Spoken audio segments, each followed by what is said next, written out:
Maharashtra assembly ఎన్నికల వేళ ప్రచారంలో పాల్గొనే నేతల బ్యాగ్లు హెలికాప్టర్లలో తనిఖీలు చేస్తున్నారు ఈసీ. ఇదే విషయానికి సంబంధించి మరిన్ని అప్డేట్స్ మా ఇన్పుట్ ఎడిటర్ శ్రీకాంత్ అందిస్తారు. శ్రీకాంత్, మహారాష్ట్ర అసెంబ్లీ ఎన్నికల వేళ నేతల బ్యాగ్లు చెక్ చేశారు ఈసీ. దీనికి సంబంధించిన డీటెయిల్స్ ఏంటి? Good evening. మహారాష్ట్ర ఎన్నికలు సమీపిస్తున్నటువంటి వేళ ఇప్పుడు మొత్తానికి ఓవరాల్ గా ఇక తొందరలోనే ఎన్నికలు జరగబోతున్నాయి. ఇట్లా నేపథ్యంలో అన్ని పార్టీలకు సంబంధించినటువంటి నాయకులు మొత్తం కూడా మహారాష్ట్ర ఎన్నికల్లో గెలుపు దిశగా అడుగులు వేయడానికి ప్రయత్నాలు చేస్తున్నారు. ఇట్లా నేపథ్యంలో ఎన్నికల కమిషన్ కూడా అక్కడ అంటే ఈ చెకింగ్స్ ని ఇంకా ముమ్మరం చేశారు.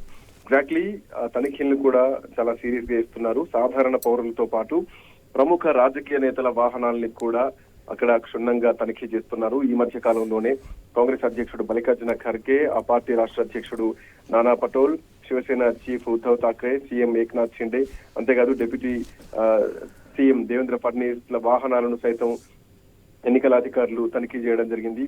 తాజాగా హింగోలి అసెంబ్లీ నియోజకవర్గంలో ప్రచారం కోసం వచ్చినటువంటి అమిత్ షా హెలికాప్టర్ ని కూడా ఎన్నికల సంఘం అధికారులు తనిఖీ చేశారు. ఆయన బ్యాగ్లను చెక్ చేశారు. ఇక ఈ విషయాన్ని స్వయంగా అమిత్ షానే చెప్పడం జరిగింది. తనిఖీలకు సంబంధించినటువంటి వీడియోలను కూడా అమిత్ షా తన ఎక్స్ ద్వారా అని చెప్పడం జరిగింది. ఇట్లా నేపథ్యంలో ఈ రోజు కూడా మహారాష్ట్ర అసెంబ్లీ ఎన్నికల ప్రచారానికి వెళ్ళినటువంటి రాహుల్ గాంధీ హెలికాప్టర్ ను సైతం ఎన్నికల అధికారులు తనిఖీ చేయడం జరిగింది. అమరావతిలో శనివారం మధ్యాహ్నం ఈ రోజు ఆయన హెలికాప్టర్ దిగగానే అధికారులు ఆయన వెంట తెచ్చుకున్నటువంటి అన్ని బ్యాగ్లను కూడా తనిఖీలు చేశారు. హెలికాప్టర్ ను కూడా మొత్తం ఎక్కడికక్కడ క్షుణ్ణంగా పరిశీలించారు. సో ఎన్నికల వేళ ఇట్లాంటి తనిఖీలన్నీ నిజానికి వెరీ కామన్, సర్వసాధారణం అంటూ కూడా ఈసీ చెప్తూనే ఉంది. మహారాష్ట్ర ఎన్నికలు ఒకే విడతలో నవంబర్ 20వ తారీఖున జరగబోతున్నాయి. నవంబర్ 23న ఫలితాలు వెల్లడి కాబోతున్నాయి. సో ఇట్లా నేపథ్యంలో రాష్ట్ర ముఖ్యమంత్రి రేవంత్ రెడ్డి సైతం మహారాష్ట్రలో 2 రోజుల పర్యటనకి ఎన్నికల ప్రచారానికి వెళ్ళినటువంటి విషయం తెలిసిందే. సో ఈ మేరకు ఆయన ఇవాళ చంద్రపూర్ లో ప్రచారం చేస్తున్నారు. సో దీంట్లో భాగంగా ఇవాళ చంద్రపూర్ నియోజకవర్గంలోని గుగోస్ ప్రాంతంలో ఏర్పాటు చేసినటువంటి బహిరంగ సభకు వెళ్తున్నటువంటి క్రమంలో కూడా ముఖ్యమంత్రి రేవంత్ రెడ్డి వాహనాన్ని అక్కడ మహారాష్ట్ర పోలీసులు తనిఖీలు చేశారు. తో పాటు ఎన్నికల అధికారులు పోలీసులు ఆపి సీఎం వాహనంలో ఉన్నటువంటి అన్ని బ్యాగులన్నింటినీ కూడా తనిఖీలు చేయడం జరిగింది. సీఎం రేవంత్ రెడ్డి మహారాష్ట్రలోని నయగావ్, అట్లాగే భోకర్, షోలాపూర్ నియోజకవర్గాల్లో ఎన్నికల ప్రచారంలో పాల్గొనబోతున్నారు. ఆ తర్వాత అక్కడి నుంచి మళ్ళీ హైదరాబాద్ కు తిరిగి రాబోతున్నట్టుగా తెలుస్తోంది. ఇట్లా నేపథ్యంలో ఈ నెల 20న ఎన్నికలు జరగబోతున్నాయి మహారాష్ట్ర అసెంబ్లీకి. సో దీంట్లో భాగంగా ఇప్పటికే ఎన్నికల్లో అధికార మహాయతి అట్లాగే ప్రతిపక్ష మహావికాస్ అఘాడీ కూటమి మధ్య ఒక హోరాహోరీ పోటీ అయితే నడుస్తోంది. దీంతో అధికార ఎన్డీఏ, విపక్ష ఎన్డీఏ కూటమి గెలుపు కోసం మాత్రం వ్యూహాలు రచిస్తున్నాయి. సో ఇట్లాంటి నేపథ్యంలో కీలకమైనటువంటి అగ్రనాయకులు అమిత్ షా గాని, ముఖ్యమంత్రి రేవంత్ రెడ్డి గాని, దేవేంద్ర ఫడ్నవీస్ గాని, ఏక్నాథ్ షిండే గాని, రాహుల్ గాంధీ, మల్లికార్జున ఖర్గే అందరూ కూడా మహారాష్ట్రలో పర్యటనలు చేస్తున్నారు.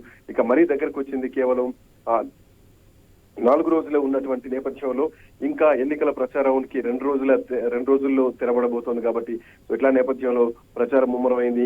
ఇంకా రానున్న 2 రోజులు కూడా ఇవాళ రేపు కూడా ముఖ్యమంత్రి రేవంత్ రెడ్డి అక్కడే మహారాష్ట్రలో ఎన్నికల ప్రచారంలో పాల్గొనబోతున్నట్టుగా తెలుస్తోంది. ఇట్లాంటి నేపథ్యంలో అక్కడ ఎన్నికల అధికారులు కూడా తనిఖీలు ముమ్మరం చేశారు.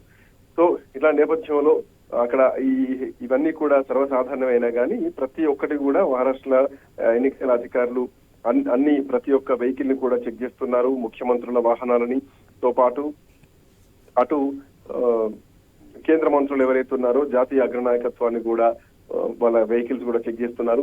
ఇట్లా నేపథ్యంలో ఇవాళ చంద్రపూర్ నియోజకవర్గంలో కూడా అటు రేవంత్ రెడ్డి ఎన్నికల ప్రచారంలో పాల్గొన్నారు. సో పాల్గొన్నటువంటి క్రమంలో కూడా కొన్ని కీలకమైనటువంటి మాటల్ని ప్రసంగించారు.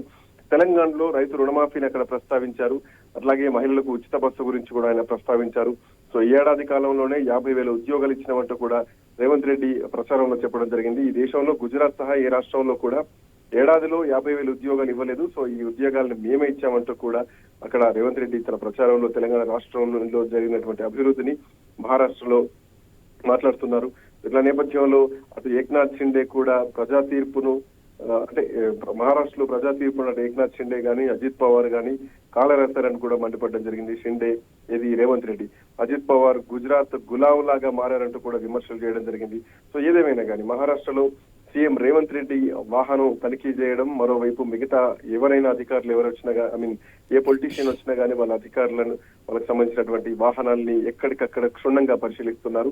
మహారాష్ట్ర ఎన్నికలు అంటే ఎవరి భవితవ్యం ఎట్లా ఉండబోతోంది అనేది మాత్రం చూడాలి. ఇంకో 2 రోజుల పాటు ఎన్నికల ప్రచారం నిర్వహించబోతున్నట్టు అక్కడ సీఎం రేవంత్ రెడ్డి ఇప్పటికే నిర్వహించబోతున్నట్టయితే ఒక సమాచారం అందుతోంది.